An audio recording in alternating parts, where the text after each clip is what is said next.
Familiar, you're familiar. So if you don't know by now, then you should probably get familiar.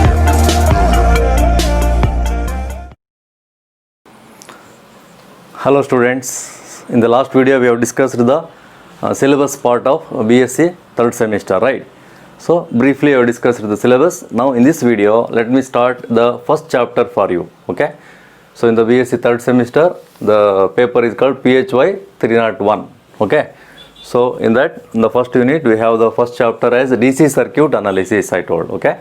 So let me give some introduction to this DC circuit analysis chapter in this video, okay? Now, so I have given one diagram here to understand the basic relations between voltage, current and resistance and power. Okay. So where you will come across that kind of relation. So what is the law? It is very well known, isn't it? Ohm's law, correct? Ohm's law is the very well known relation between the voltage, current and resistance. Okay. And using that basic relation, so one can obtain number of relations in the electrical circuits, okay? So let me see that. So the title is voltage, current, resistance and even power.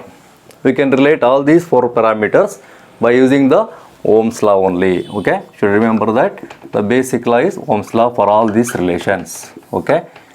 Here I have mentioned one pie chart type of a diagram for you to remember the relations easily, okay? So in the first circle, okay, we have four quadrants, right? You can see the four quadrants in the first circle consisting of at one first quadrant voltage, then current and resistance here and power, okay? So how to relate this voltage, current, power, resistance according to Ohm's law? So basically what is Ohm's law? So voltage is directly proportional to current. Very simple, isn't it? So that we can write the equation as V is equal to Ri. So this is the basic relation, okay? And if you want to calculate the power, normally what you will do? You will take the product of voltage and current. So this is the basic relation for power. Product of voltage into current gives the power. Now using these two relations, so we have so many equations like this, okay? How to remember that equations? You see, so first if we consider the voltage, okay? Voltage is related to power, resistance and current in this manner, okay? So look at the equation here. So V is equal to, you have to consider in the first quadrant V, so that is equal to all these three, okay? So V is equal to Ri, as I said, V is equal to Ri according to Ohm's law, correct? That is the basic relation. And related to power, V is equal to P by I, okay? V is equal to P by, you can derive that simple equation also, of course. Here you have to remember the equation, that's it, V is equal to P by I. And then similarly V is also equal to square root of P into R, okay? By just doing some rearrangement in the equations, we can get all these three equations, so that all these three equations are equal to V only, clear? Similarly, if you consider the current, I is equal to what? I is equal to V by R, clear? And similarly I is equal to P by V and I is equal to square root of P by R, okay? So all these three equations are equal to the current I. Similarly, if you consider the resistance in the third quadrant, okay? So resistance is equal to P by I square. P is the power here, P by I square, isn't it? So R is equal to V square by P. Similarly, R is equal to V by I.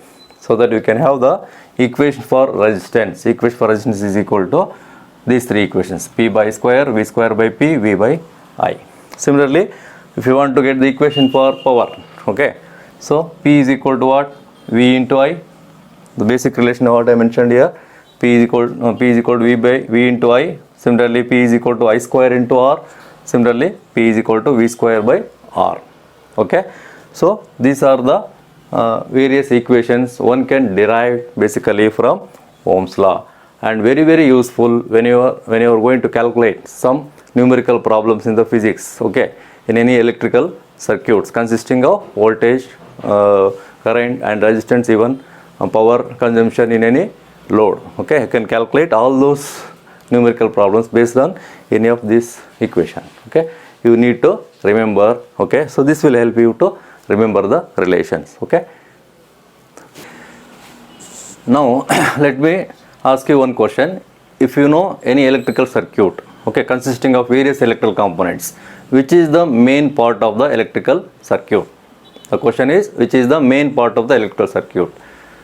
So what are the components you know? So either you'll come across a battery, and then voltmeter, ammeter, a rheostat, a resistance box, plug key, etc. Isn't it? Which is the main part in that? The source, isn't it? So the battery is considered as a electrical source. So without that we cannot give any power to the electrical circuit. There is no flow of current at all, isn't it? So you have to consider the main part of the circuit is the supply. So which is the device used as a supply, whether it is a DC source or AC source, whatever it is. Okay. So electrical equipment or device is the electrical source. So now let us discuss briefly about such electrical energy source. So sources of electrical energy. Okay. So we can classify source of electrical energy as two types, as I said. So either we may have DC sources and AC sources, right? Okay, what do you mean by that? DC means direct current sources. AC means alternating current sources. Okay. So if the current is flowing in a continuously one direction, that is called unidirectional current. Okay. With respect to time, the direction of flow of current will not change. Okay, that is called direct current sources. Sometimes we have AC sources. So what do you mean by that? Alternating current sources. So with respect to time, it is changing its direction. Okay. So we have positive cycles and negative cycles like this, positive and negative like this.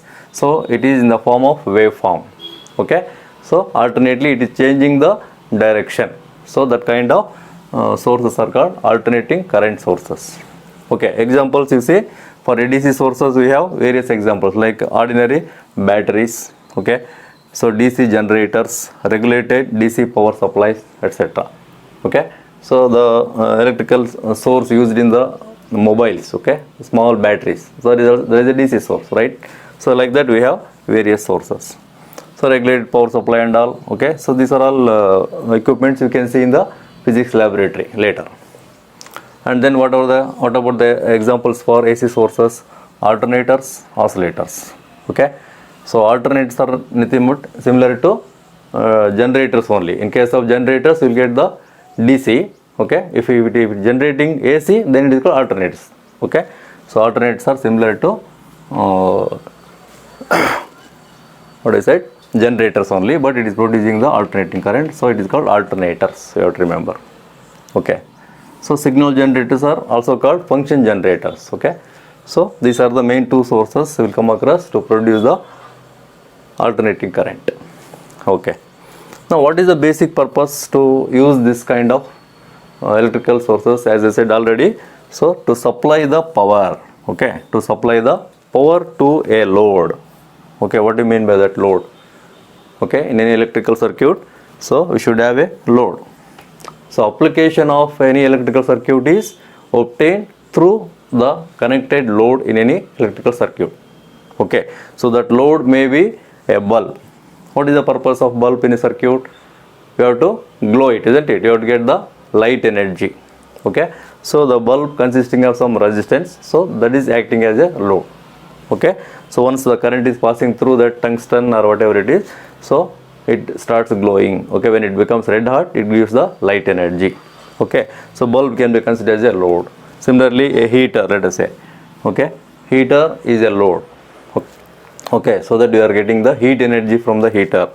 And then any electrical appliances, like it may be a TV, or it may be a mobile, or it may be a computer. Okay. You take anything, heater, etc.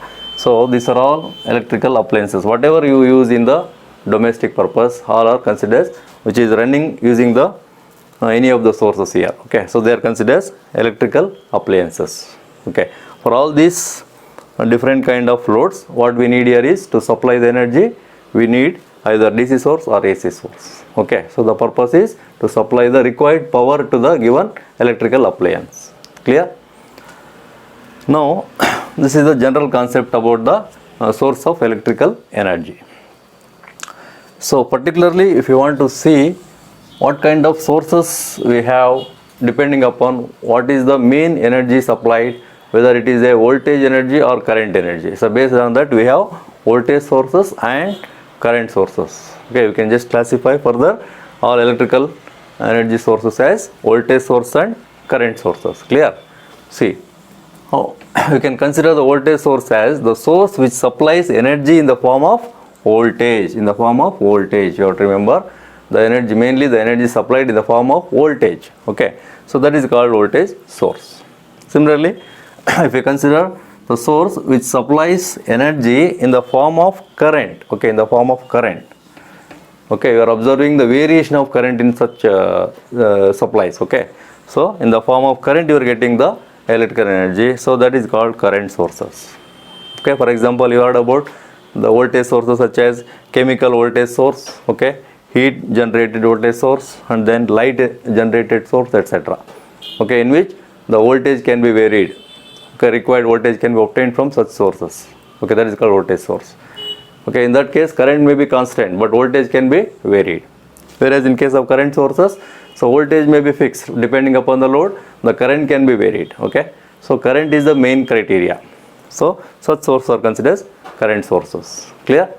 So next class or in the next video I will discuss you how to consider the ideal voltage source and how to distinguish the ideal voltage source with the practical voltage source also. Similarly, current source also we have the ideal current source and practical current source.